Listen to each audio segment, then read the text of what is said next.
Jessica, realtor in Nashville, Tennessee. And I'm Scarlett. I'm also a real estate agent in Nashville, Murfreesboro, Middle Tennessee.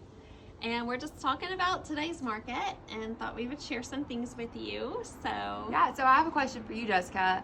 So everybody's asking, when's the right time to buy? Everybody's waiting for a crash. What's your opinion? So as a first-time buyer, my theory is that real estate has historically always gone up in value, and interest rates, we're not sure what's going to happen with them. Right now they're sitting around 6%.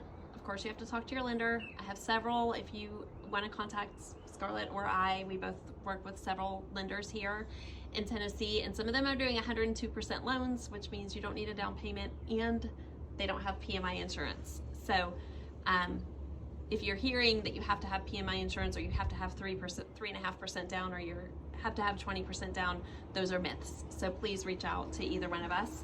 Housing prices have historically always gone up, and interest rates right now sitting at 6%. We're trying to write in our contracts as much as we can for our sellers to buy down the rate. So we're having some instances where our buyers are paying only 4%, and it might only be for a couple of years, and then they move up. But that's one way to kind of curb the interest rate increases, because if interest rates drop, you can always refinance. And if they go up, you're going to be glad that you're locked in at 6%.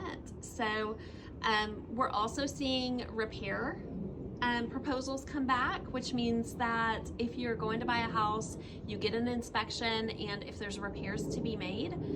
In the market that we were having for the last couple of years, it was rare that the sellers would repair anything. Now we're seeing sellers repair roofs, we're seeing sellers repair leaks, we're seeing sellers repair fireplaces and other things like that. So definitely, some positives coming in this market. In regards to that, we're seeing some price decreases. We're seeing sellers paying closing costs again. So a house that last year might have been on the market for $500 and the winning bid was $550. Now that house might be listed at $470-ish, and you are also getting repairs done. So I definitely think there's some cost savings and some advantages to buying now, especially if you're renting, because what's the interest rate on rent? 100%. 100%. So, and you're making somebody else wealthy. So we want everybody to build their own wealth and get into home ownership.